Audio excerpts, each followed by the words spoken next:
Sometimes the most obvious thing is right in front of your eyes, but for the sake of our personal beliefs, we do not notice it. I also tried my best to ignore the obvious evidence of my wife's infidelity. My name is Paul Andrews, and this is the story of how my ex-wife's personal hygiene issues destroyed our marriage and family. My ex-wife, Sarah Ridgway Andrews, and I met on a blind date set up by mutual friends. She had recently graduated from college and was working at the First United National Bank, having entered their junior management program with her business management degree. At the time, I had just started working for Allied Accounting and had recently moved to town. A colleague of mine, Steve, arranged a double date for us. Steve had been dating Brenda for about 6 months, and they thought Sarah and I would have some shared interests. There's nothing quite like the thrill of an accountant and a business trainee meeting on a first blind date. It became clear that we had at least one thing in common. We weren't going to be intimate that night. Personally, I would have liked to get closer to this average-looking blonde, but she was very reserved and seemed reluctant to let me touch her. If she had any curves, she kept them well hidden under a bulky sweater, a long skirt, and a jacket. We had an engaging conversation about our career aspirations, and both shared our dreams for the future. Surprisingly, they were quite similar. We both came from middle-income families in smaller towns compared to the big city we live in now. I wanted to become an entrepreneur, using my accounting degree to identify not just good deals, but great ones. She, on the other hand, envisioned a stable life climbing the corporate ladder, advancing steadily, aside from taking 2 or 3 maternity leaves to have children. That thought reassured me that someone, someday, would eventually have intimacy with her, perhaps even more than 2 or 3 times. The evening ended with me walking her to her apartment. She gave me a quick, unenthusiastic hug and thanked me for the night. It was definitely better than drinking beer alone in my small apartment. On Monday, Steve came into my booth and gave me a high five. I joked, "You must have had a great evening with Brenda on Saturday to give out a high five like that."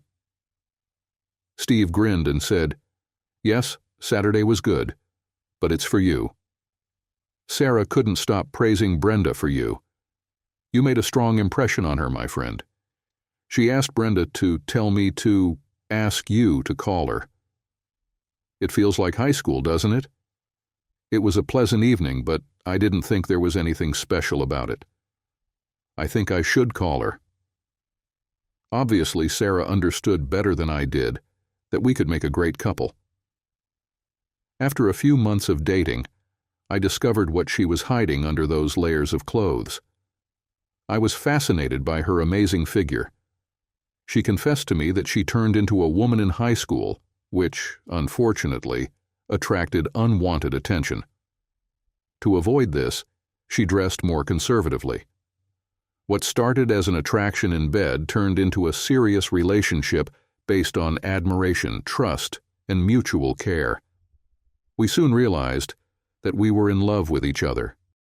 Marriage was inevitable, as were our 2 children, Hannah and Miranda. Our intimacy life was great before, and surprisingly, it remained strong even after the kids were born. We bought our starter home and, of course, the obligatory minivan. Sarah was advancing in her career, taking on more responsibilities. I was doing well at Allied Accounting and was given some time off to pursue my CPA certification. Mr. Karstadt, the owner of Allied, became a mentor, teaching me far more than any book or class could. One afternoon after work, he invited me to dinner where he confided that he was negotiating the sale of the firm to a large accounting group. He said, "Paul, you're my best employee, but you won't thrive in the environment of the new owners. I think you should leave Allied before the buyout and start your own practice.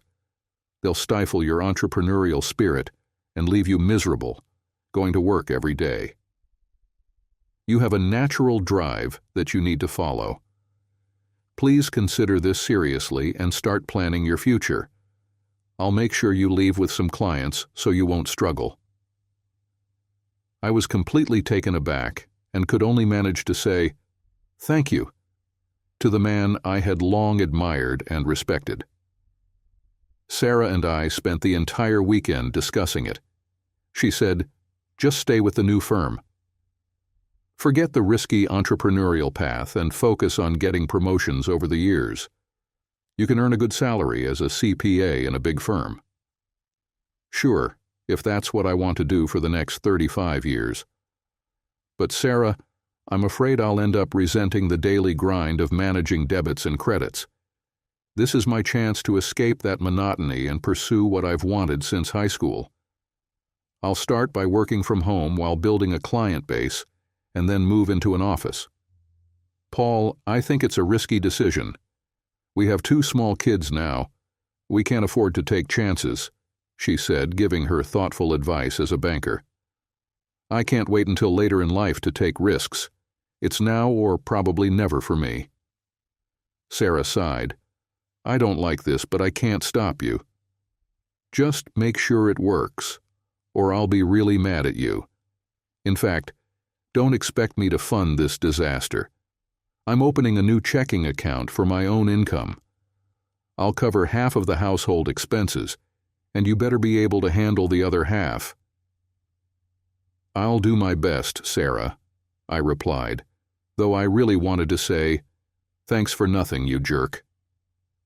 She had an attitude, saying she wouldn't co-sign any loans for my new venture. If it failed, she wanted no part of it. Since she was acting like that, I decided not to use her bank for my business. But I'm sure she'll be interested when the big money starts rolling in. The next year was tight, with Sarah bringing in steady income while my earnings were inconsistent. By the end of the second year, I was making slightly more than her, though she'd have preferred a stable monthly income. How dull. My business model evolved as I shifted towards providing consultation for potential deals rather than merely tracking income and expenses. This was the direction I wanted, and I became quite successful at it. Since I was earning more than Sarah, I started reinvesting the surplus into my startup ventures. I capped my personal income to match Sarah's, and anything above that went into my businesses. With promising business prospects, I preferred to reduce or waive my consulting fees in exchange for equity. I would take 5% to 15% ownership in lieu of consulting fees and lower my charges for their ongoing accounting needs. This approach benefited both sides. It reduced their startup costs while giving them continuous access to my expertise and recommendations. Conducting a formal audit was out of the question since I was an investor, but that was fine with me.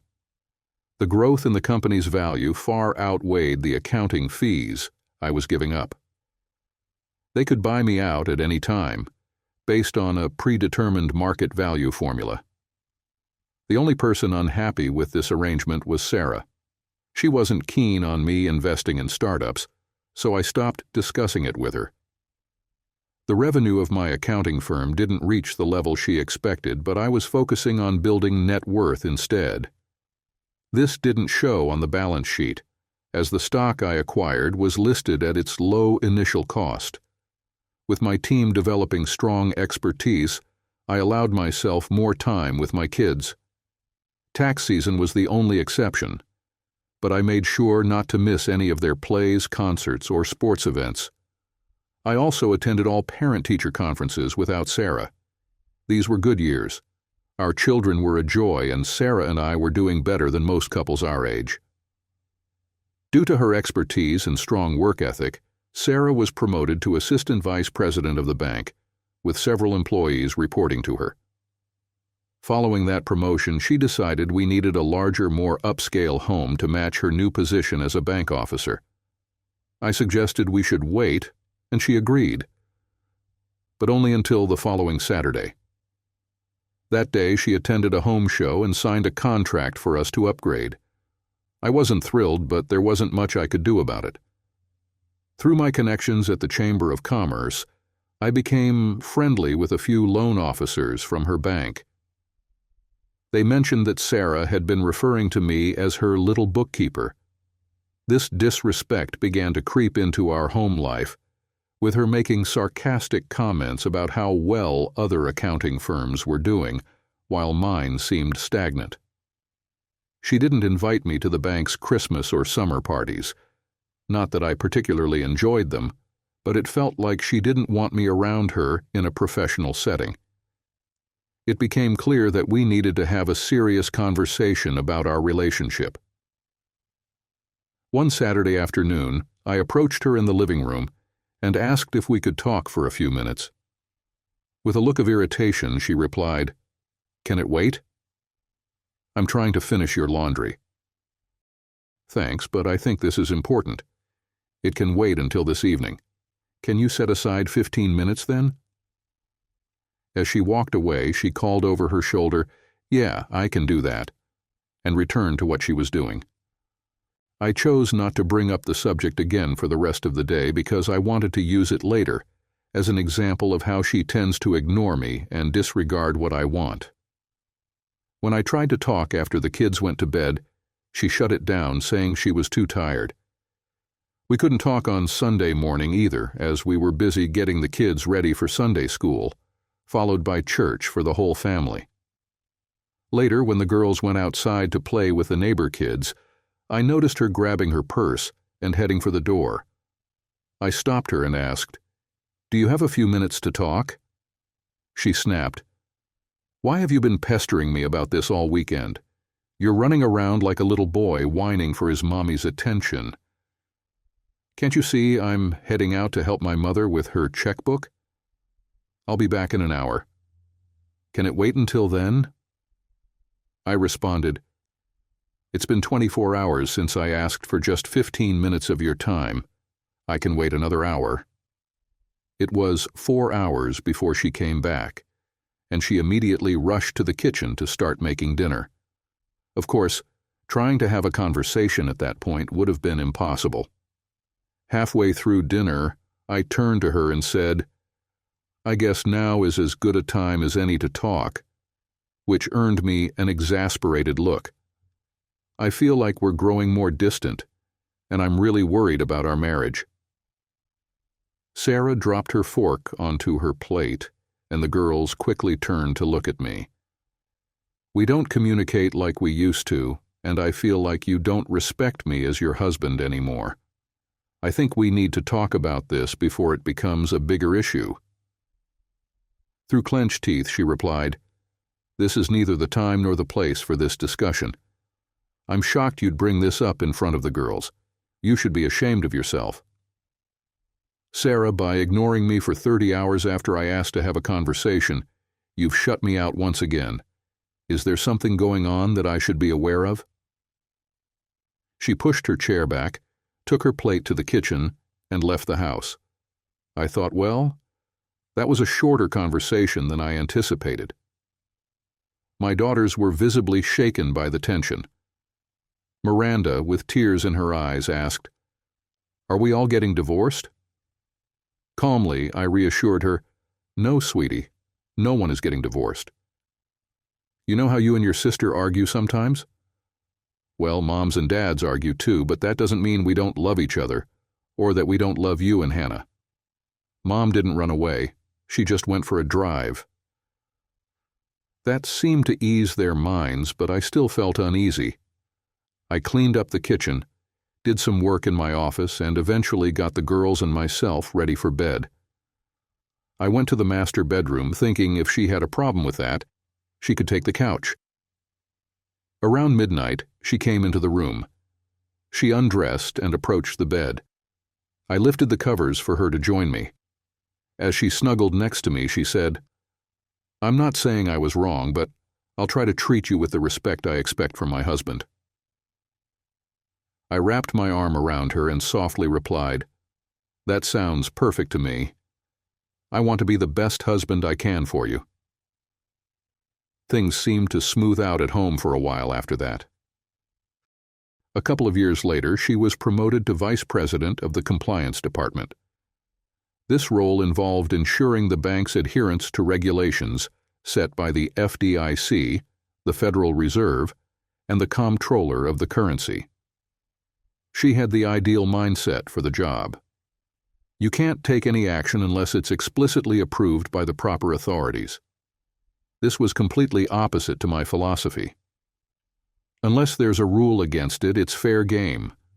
Needless to say, this difference in viewpoints caused tension in our household.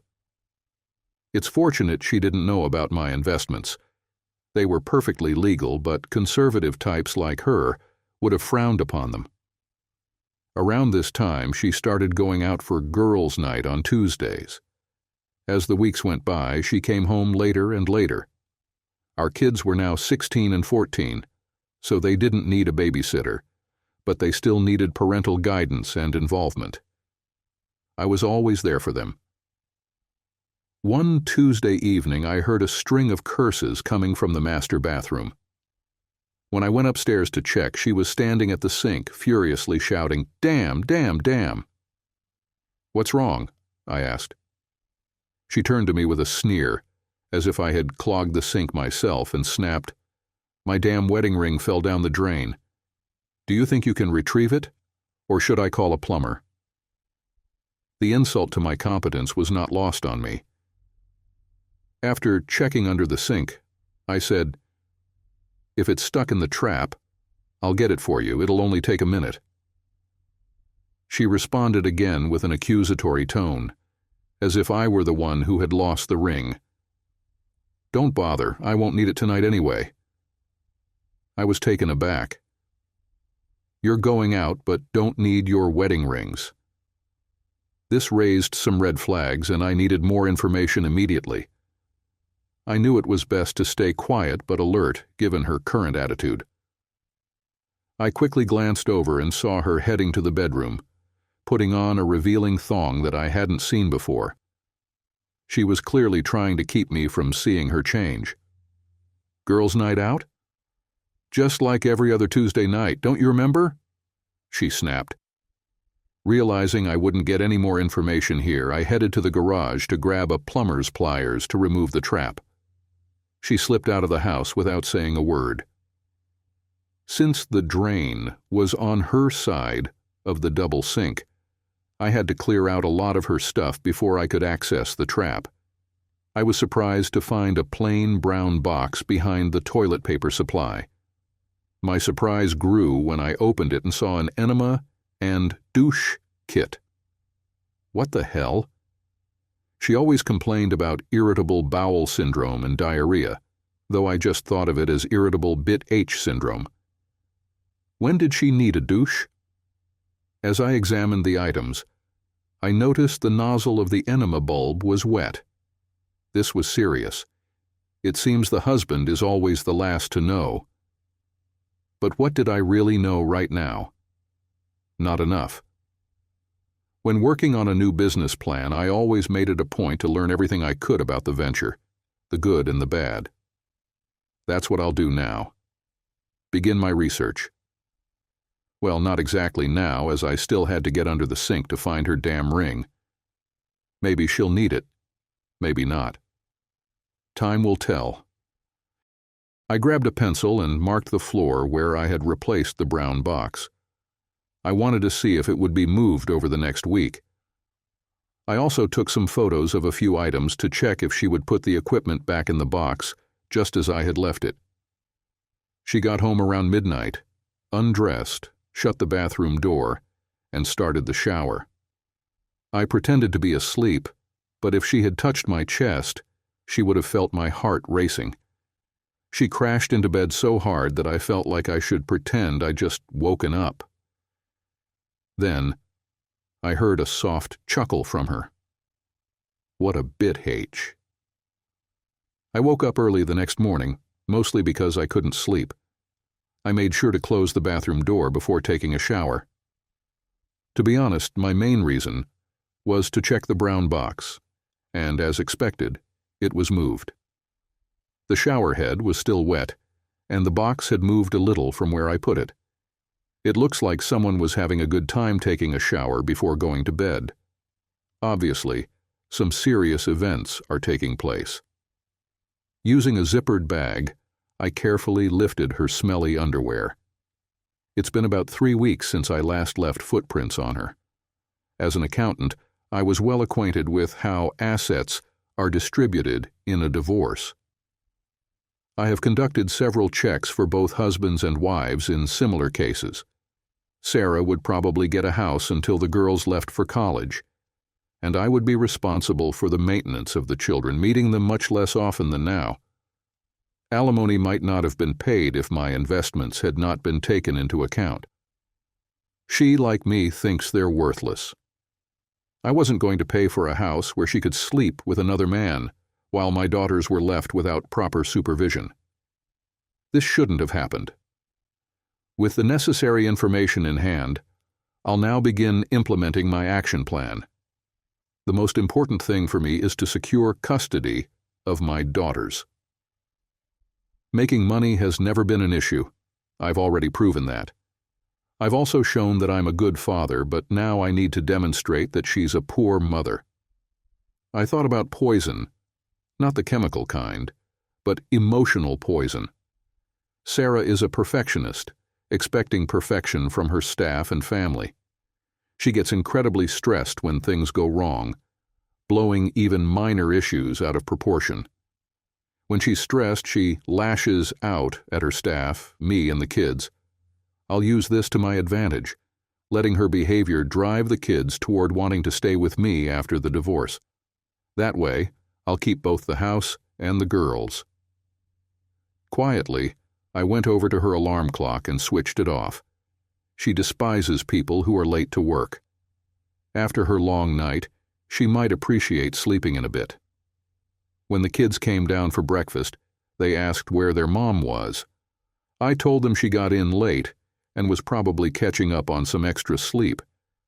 They understood, as they love sleeping in whenever they can. After going through her late-night text conversations, I pulled up her video playlist and played it silently.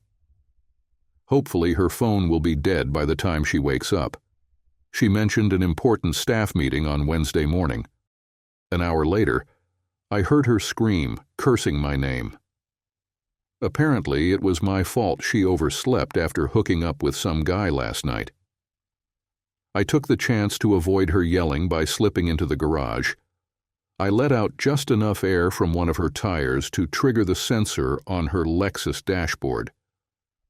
She absolutely hates when alerts cover her screen. It's going to drive her crazy during her drive to work.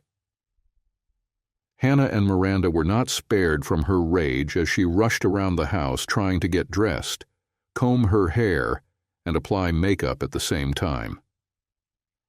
I changed the garage door setting to lockable so that it couldn't open the folding door. As expected, running out of the garage, she pressed the open button and did not notice that the door was not moving. As a result, she crashed her back into the garage door, crushing the 2 lower panels.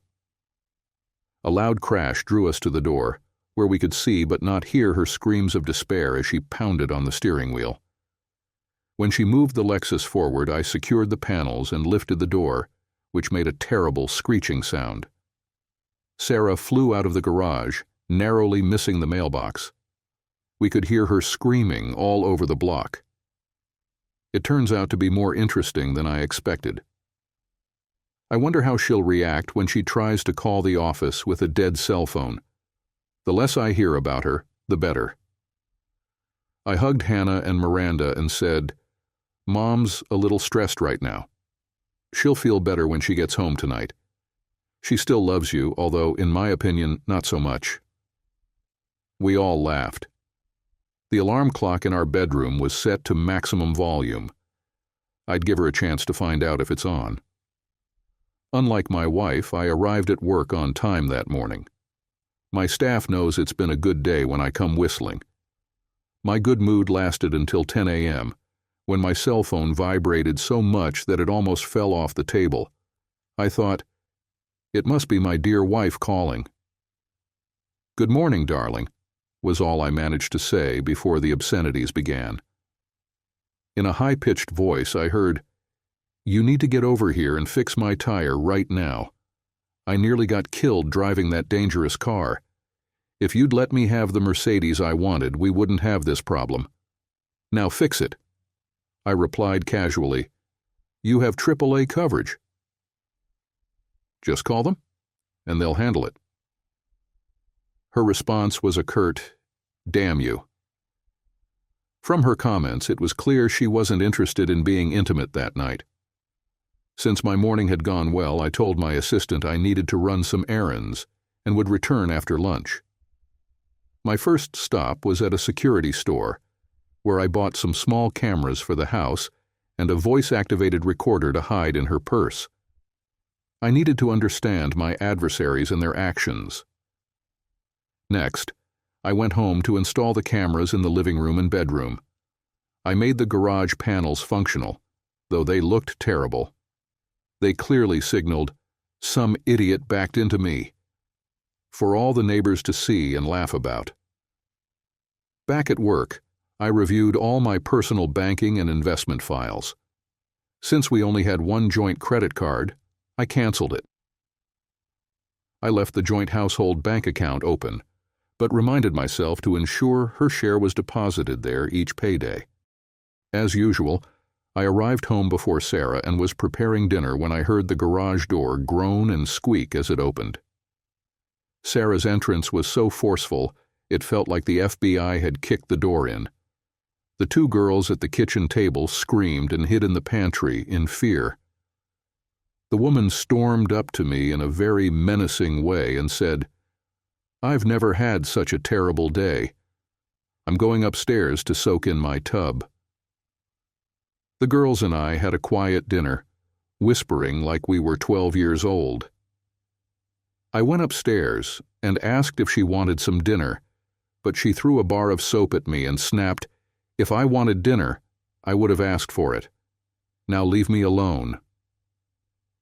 It was the perfect opportunity to make a small cut in her purse and place the voice recorder inside the lining. I went back downstairs and slept on the couch in the den.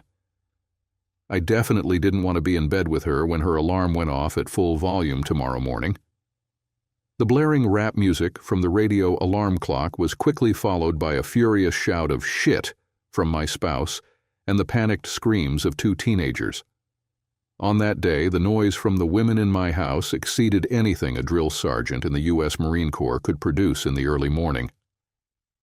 As Sarah was noisily rearranging things in her bathroom, I took the chance to head to the garage and smear some dark brown grease from my riding lawnmower on the seat of her car.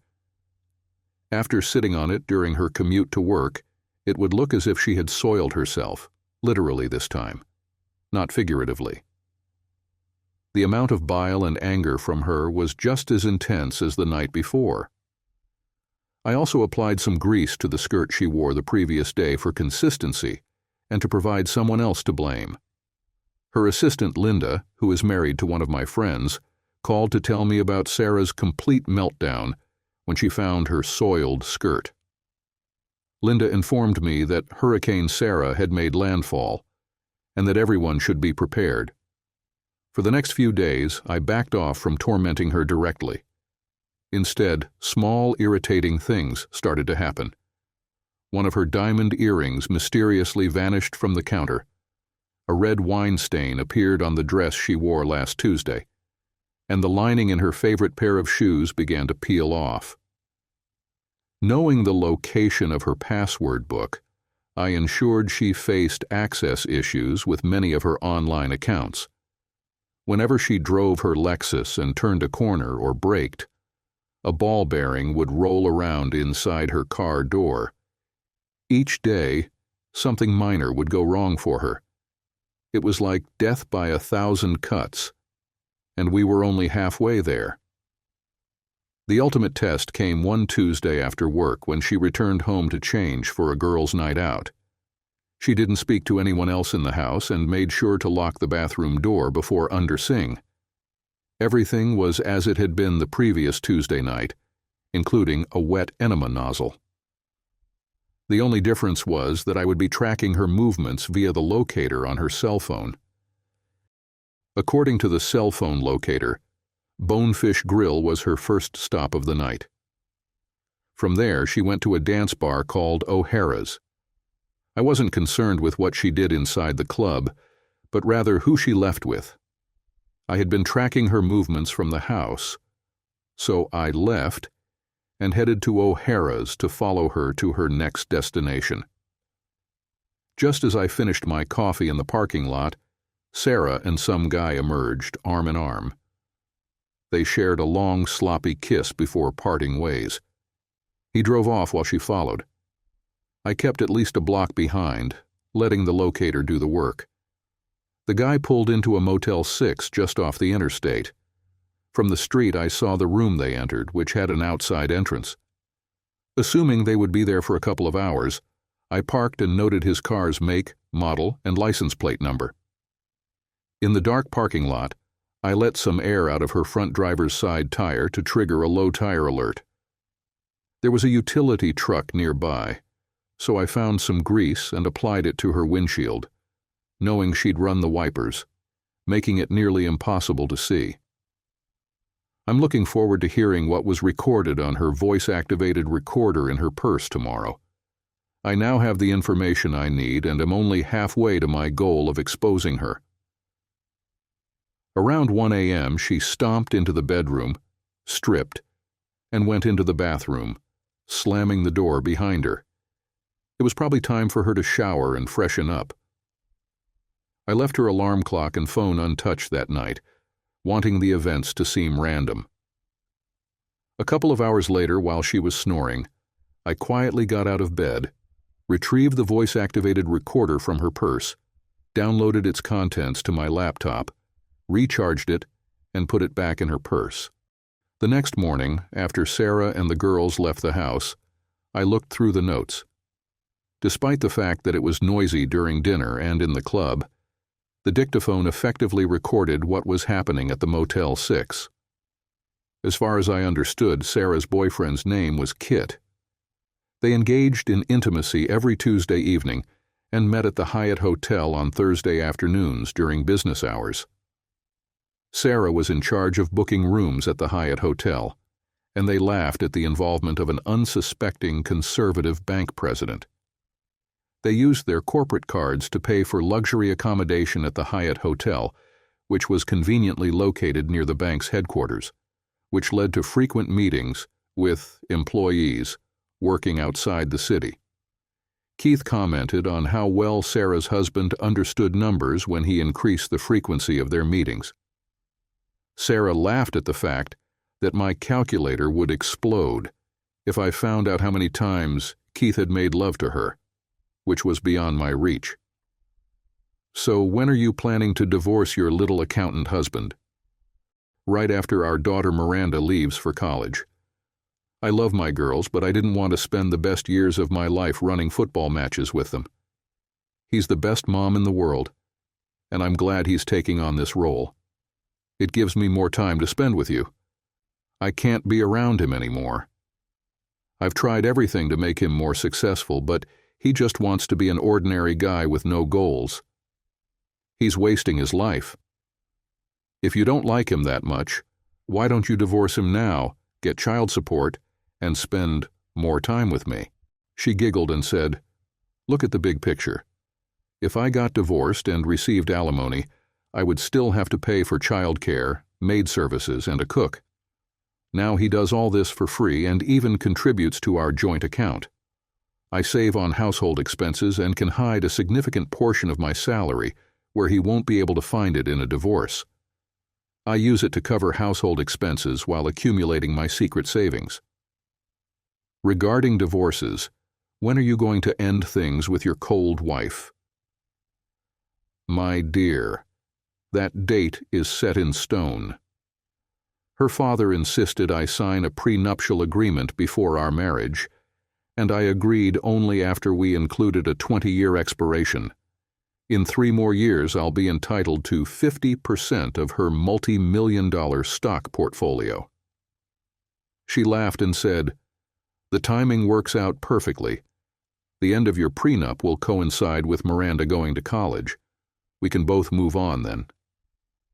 After overhearing that conversation, I was shocked at how selfish and scheming people can be. They truly deserve each other and will likely have a miserable time together, as they'll both be attempting to cheat on each other, both intimacy and financially. They were focused on their security, alternating weeks to book the damn room at the Hyatt, so neither would rent a room more than once a month.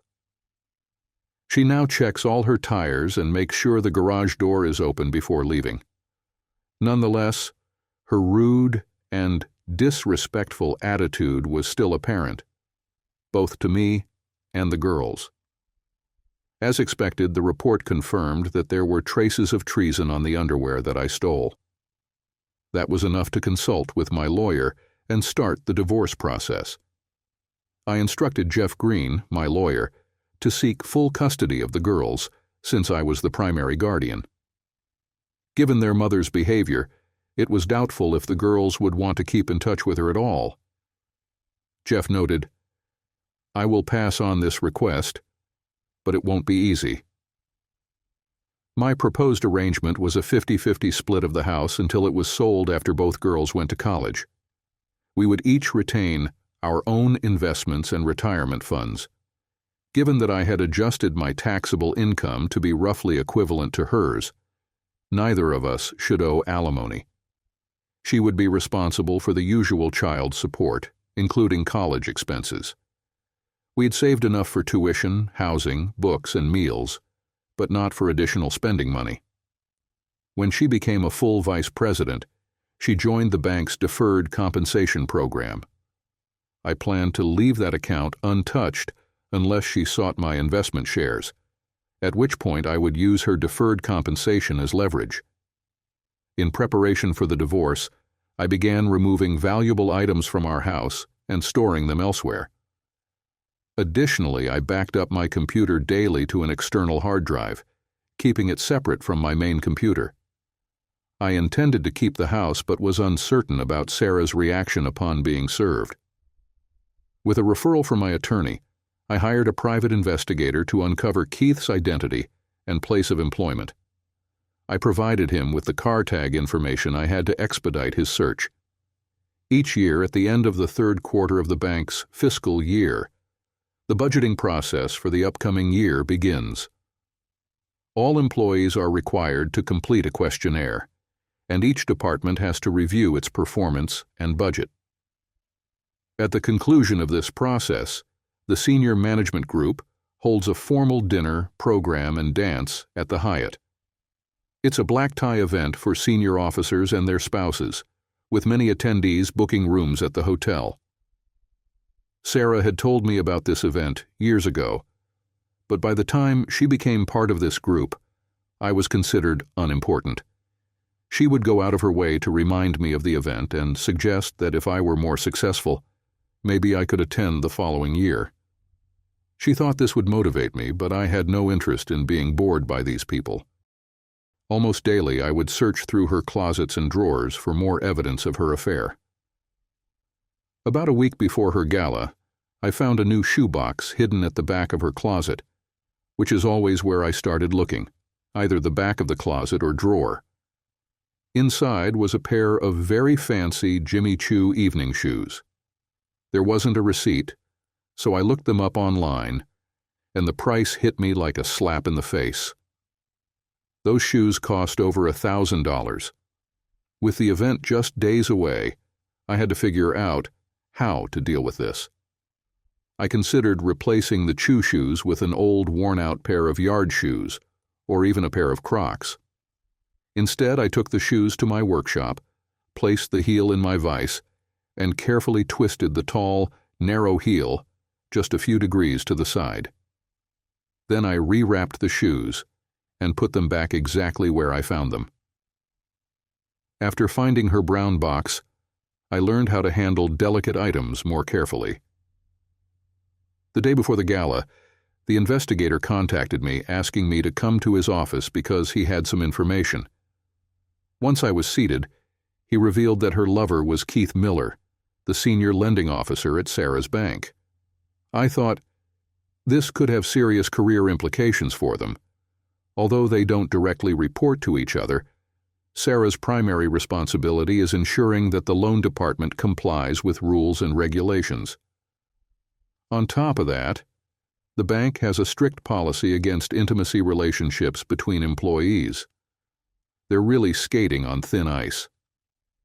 I told him, "This is great info. Could you also set up cameras for the senior management meeting at the Hyatt on Friday night?" He already had a photo of Sarah, so I asked him to film her walking and dancing. We were both satisfied. He got another check, and I had solid evidence to wrap up our marriage. What I saw on Friday night was pure comedy. The detective couldn't stop laughing as we watched. She was walking like she was drunk, with all her weight pressing down on the narrow tip of her high heel, which was slightly off angle. It made her legs splay outward, and she kept stumbling into tables and chairs. At one table, she knocked over 2 bottles of red wine, drenching everyone. I'm considering sending the footage to America's Funniest Videos as soon as Sarah signs the release, though that'll never happen. Naturally, Sarah and Keith retreated to his hotel room to spend the night together, all caught on a tiny camera slipped under their door. Isn't it amazing how much technology has advanced in recent years? Even though Sarah came home before noon on Saturday, we barely saw her until late Sunday morning. She probably should have gone to church to clear her conscience, but instead she stayed home. In the past, Sarah always seemed exhausted on Wednesday afternoons, and I figured it was because of her late-night activities on Tuesdays. She'd walk into the house and head straight for a bubble bath. But this Wednesday was going to be different. I planned to change the amount of hot water in her bath. She growled something that passed as a hello as she dragged herself toward the bathroom. I waited until she'd adjusted the hot and cold water in the tub to her liking. Then, when I heard the sink running, knowing she was washing her face, I slipped into the utility room. Our house had a plumbing system where each faucet had its own water line controlled by a manifold on the wall. I quickly turned off the hot water line to the bathtub, letting only cold water fill the tub. As soon as I heard the water stop, I turned the hot water back on. "You bast!" was the delightful sound of my lovely wife's voice as she slipped into a tub of cold water. The bubbles made everything slippery, and she thrashed around, trying to grab onto something to get out of the icy water. When I rushed into the bathroom to help her, she ripped the towel rack right off the wall in an attempt to escape, causing her to slide back into the freezing water. It was almost impossible for me to keep from bursting into laughter.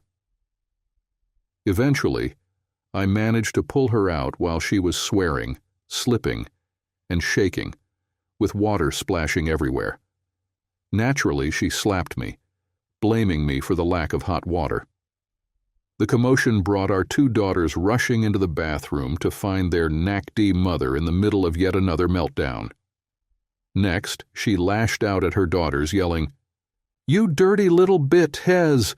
You used up all the hot water, so now I can't get the relaxation I need. Damn you!" She stormed into the bedroom to get dressed while the girls burst into tears.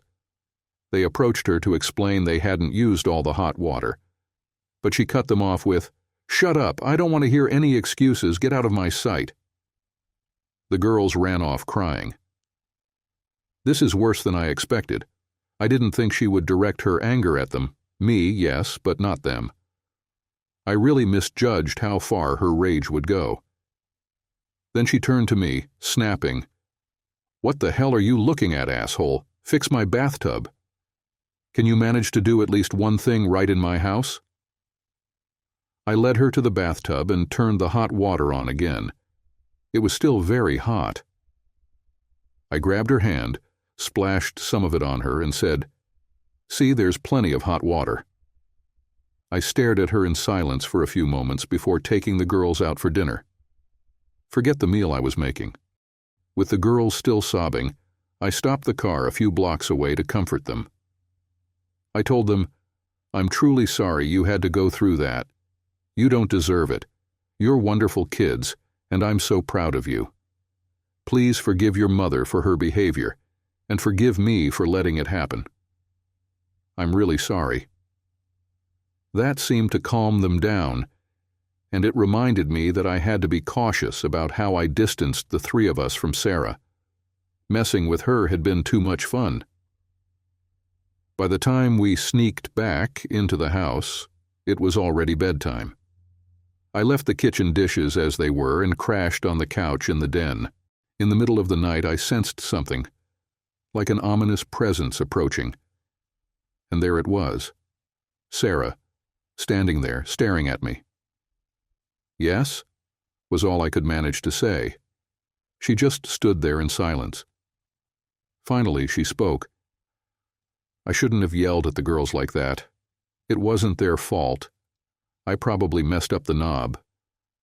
This past month has been overwhelming, with so many things going wrong. Flat tires, garage doors, broken shoes. It's like every little thing just drives me crazy. I really need to get my life back together." With that being said, she turned and walked back upstairs. I guess that's all she had to say to me.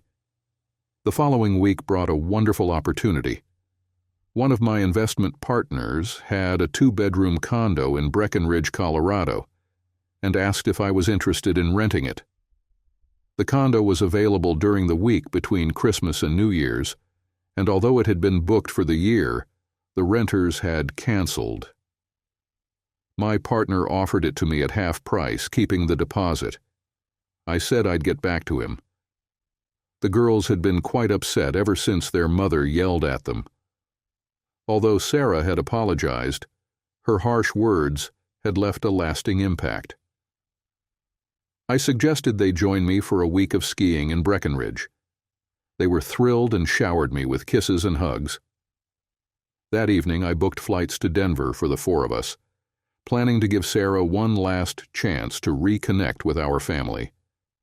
I paid extra to have the option to cancel the tickets if needed. When Sarah came home, she had cleaned up and dressed casually for dinner. I asked one of the girls to ask her about the ski trip. Hannah was chosen because she was too excited to keep it to herself. Hannah said, "Mom, Dad has rented a 2-bedroom condo in Breckenridge between Christmas and New Year's. Can you change your schedule to join us? It's going to be so much fun." Sarah smiled and seemed to consider it.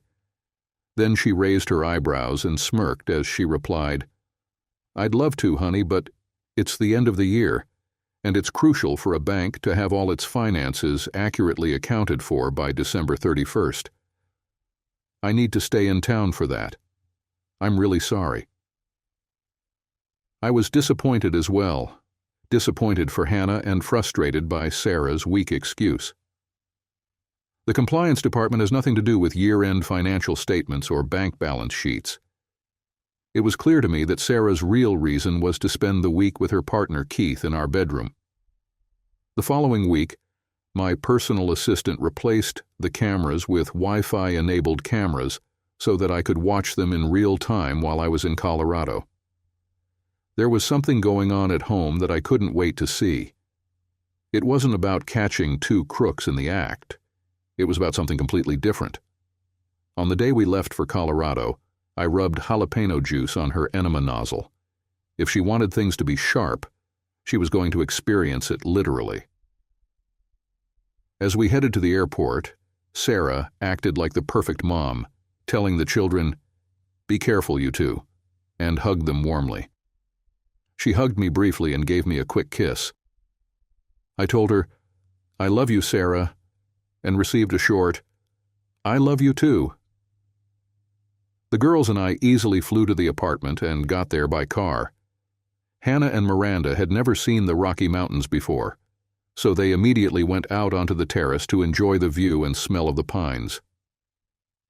Once inside, I quickly set up my computer to connect to the surveillance cameras in our house. Right on schedule, Sarah arrived at 6 p.m. and went straight to the bathroom for her usual pre-treatment. I didn't need cameras in the bedroom. I had no desire to watch their antics. My attention was focused on the stairs, the living room, and the kitchen. Suddenly, Sarah stumbled down the stairs, screaming that she was on fire. It seems she discovered that her spare tube of prohibited substances, H, was soaked in jalapeno juice. She was waving her arms frantically. Her face was bright red and distorted with pain. And I couldn't help but think how much my private investigator would have enjoyed watching the development of events. She rushed to the refrigerator and pressed the lever to get the ice cubes, but both she and the ice cubes fell on the tiled floor. I started giggling at the sight of all those homemade lollipops she was making. Eventually, she sat down, leaning against the lockers, trying to catch her breath. After about 15 minutes, she started putting ice cubes back in to cool down. I couldn't help but think that her lover, Keith, probably wouldn't be very pleased to interact with her. I wondered how long it would take her to recover, and if they would be able to have some fun while the kids and I were gone. It's a shame, isn't it?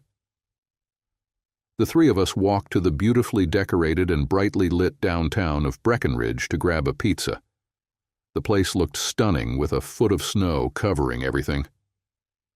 After we finished eating, we started heading back to the condo when the girls heard music they liked and went to see where it was coming from. It turned out to be a teen club, set up to keep teenagers entertained while their parents were off doing their own thing. Hannah asked, "Dad, can we go in for a few minutes?" I was happy to agree, especially since the girls had been through a lot over the past few months. The dance floor was packed and the sound of laughter filled the air. The girls wanted to stay, but I wasn't about to leave them alone on their first night in a new town. I found an open table away from the DJ and told my daughters to check in with me every now and then. It worked out perfectly, as I could catch up on my emails without them thinking I was ignoring them. It didn't take long for them to catch the attention of some boys, and soon they were dancing, laughing, and chatting. They'd glance back at me, and I'd raise my Diet Coke to signal that everything was fine. There were quite a few other parents keeping an eye on their kids, too. Across the dance floor, a very attractive woman caught my eye as we both watched over our children. We exchanged smiles a few times. She had two boys who would come back to her table for money, food, or sodas. My girls seemed to be spending more time with those boys rather than mingling with others. After finishing my text, I looked up and noticed an attractive woman approaching me. Every other man in the room had their eyes on her, too. Her ski pants were so tight they looked almost painted on, revealing even the freckles on her backside. Her sweater clung to her figure, radiating warmth despite the freezing temperature outside. She stopped by my table and said, "You must be Hannah and Miranda's father. Why don't you come join the rest of your family instead of sitting here alone?" Trying not to stand up too quickly, I replied, "I'd like that very much. My girls have a good sense of people, so I assume that's why they're at your table. I'm Donna, and those are my two boys, Zach and Misha, 16 and 14, but acting like they're 21, she said. I smiled and responded, "Same ages as my girls. Quite the coincidence, huh?" We both laughed. Donna added, "From what I've observed in the chats I've had with your daughters, they're really great kids. You should be proud of them." "I sure am," I said. "And I have to say, your boys seem very well behaved too. Or is that just because you're keeping an eye on them?" Donna laughed and said, "You are very perceptive. I am glad that there is another parent here who cares about their children as much as I do. I work from home, so I'm the one who sees them off in the morning and meets them when they come home. They attract a lot of my attention, as they are now the most important part of my life." For Donna and her boys, as well as for us, it was the first day in Breckenridge. The four teenagers quickly made their plans for skiing the next morning. Donna and I made some adjustments, agreeing that they would come to us at different times during the day. We decided to spend them in the morning, and then have a delicious breakfast and go skiing together later in the morning and in the afternoon. It was amazing to watch her as she expertly handled the moguls on the blue slope of Bonanza. Over the next week, Donna and I learned a lot about each other, and we both liked what we learned. She was a great listener when I talked about my problems with Sarah and my plans to divorce. I wasn't exactly proud of it, but I believed that the girls would be better off with me and not with her, whom I considered a selfish woman. Donna was a widow. 2 years ago, her husband was killed by a drunk driver. We both tried to forgive the people who changed our lives. Just talking to someone who understood was good for both of us. On our last night, Donna and I had dinner without the children. We ended the evening kissing on the couch when there were no children around. By the end of the week, we both agreed that we needed to spend more time together. All 4 children wanted the same thing. It's time to end my marriage to Sarah. I didn't even need videos of their affair. It was enough to have underwear with their DNA. When we got home, Sarah looked exhausted and overwhelmed. Maybe she should have joined her family in Colorado. We had an amazing time. After watching my beautiful wife on our first night there, I no longer felt the need to check in on things back home. It just didn't matter to me anymore. I told Jeff to finalize the paperwork and serve her at the bank. The girls reacted to the news of our divorce as I expected. They had already noticed the growing tension between Sarah and me over the past 6 months. They compared how happy I was with Donna to the hostility between their mother and me. Hannah was the first to address the main concern.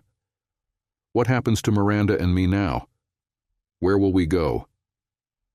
I pulled both girls into a hug and said, "Since the day you were born, you've been my world, and that's never going to change. I've asked for full custody in the divorce, so the 3 of us can stay in this house. You'll remain in the same school with your friends, and I'll keep making your meals and being there for you. You can visit your mom anytime you want." I continued.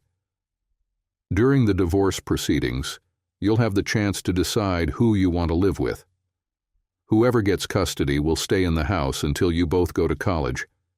It's your choice, but remember, no matter what, both your mom and I love you. Either way, you'll stay in this house and school. You don't have to tell me now who you want to live with. It's a big decision, and you have plenty of time. For now, take my car and go out for dinner so your mom and I can talk. You really don't want to hear or see the conversation we're about to have tonight, okay? After talking to the girls, I checked my phone to see who had been calling and texting non-stop during our conversation. I had a pretty good idea of who it was. Instead of letting it go to voicemail, I bit the bullet and called Sarah back. The first words I heard from her were not hello. She was practically melting my phone with her swearing. I let her vent her rage, threats, and screams until she was out of breath. There was no point in interrupting her, so I just let her go. Finally, catching her breath, she asked, "Why? Why did you do this to me? Why don't you love me anymore? Especially after all I've done for you and the girls. Why don't you come to my house so we can talk about it?" I only heard a click. She must be on her way. Before I knew it, she burst through the door, ran up to me, and screamed, "Why?" I replied calmly, "You sleep with Keith Miller every Tuesday night, and who knows how long. How did you think it would end? I gave you a chance to start over by moving to Colorado, but you chose Keith over your family. Now you have to deal with the consequences. Sarah, you need to take everything you need from home and move to a hotel for a long time until we figure this out.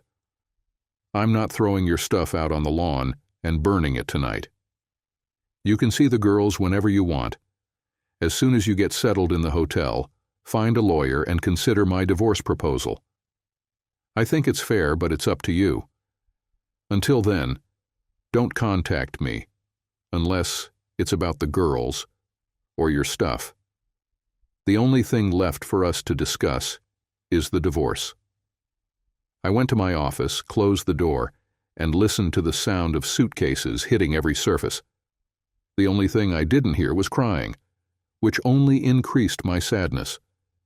I knew I would never want to be with her again, and it seemed like the feeling was mutual. My next tasks on the list were changing locks, resetting codes, and updating passwords. At the time of the divorce, she was furious. It wasn't that she still loved me and wanted to keep the family together. It seemed like she wanted to be the one to file for divorce, not me. She wanted everyone to know that she was the one who kicked out the weak accountant, and not the other way around. Professionally, she was embarrassed that I was the one applying. Neither of us was interested in family counseling. We broke up with each other. All the good things that we have shared over the years have been completely exhausted. I am lucky that I have successfully completed the divorce, unlike many other men. Hannah and Miranda decided to live with their father and see their mother about every week.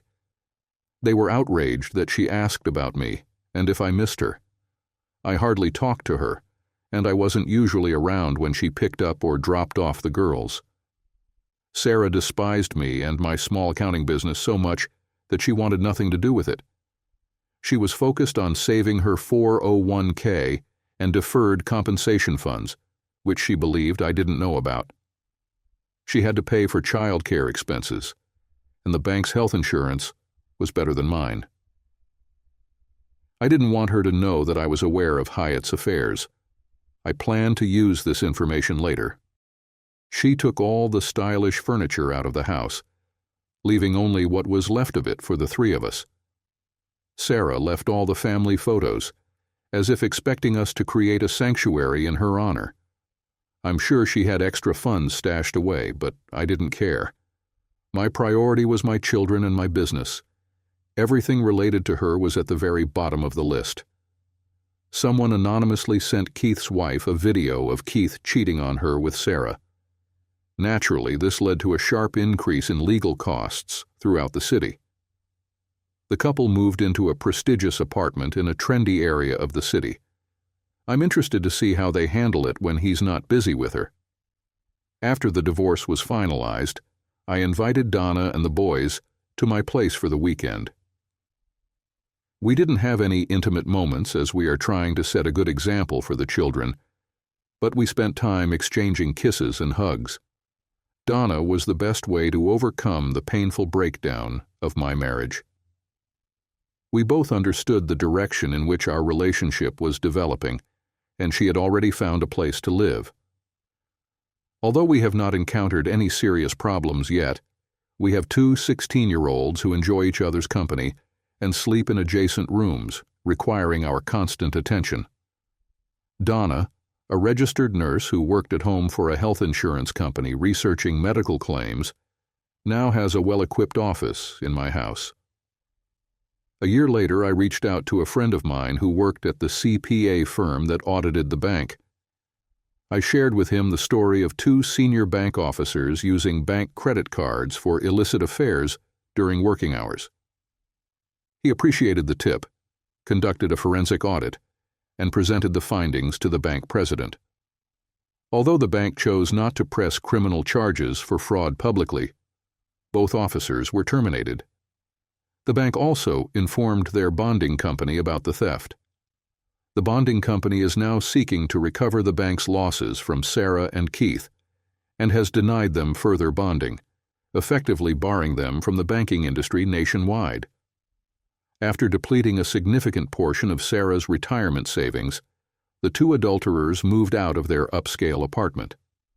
The bonding company is legally pursuing them to recover the fraudulent use of the bank's credit cards.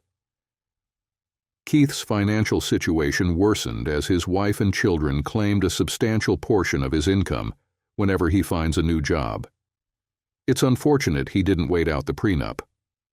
Sarah now works as a paralegal at a divorce attorney's office, where she has gained extensive knowledge about the legal and social aspects of divorce and is very supportive of their clients. After spending the day counseling others about divorce, she returns to her small apartment and reflects on how tragically her own marriage ended. She seems to struggle to attract the successful business people and doctors she thought she should be married to instead of me. My investments, which had a market value of over $2 million at year-end, are looking promising. Additionally, with my wedding to Donna scheduled for mid-June, it looks like I'm in for a great year.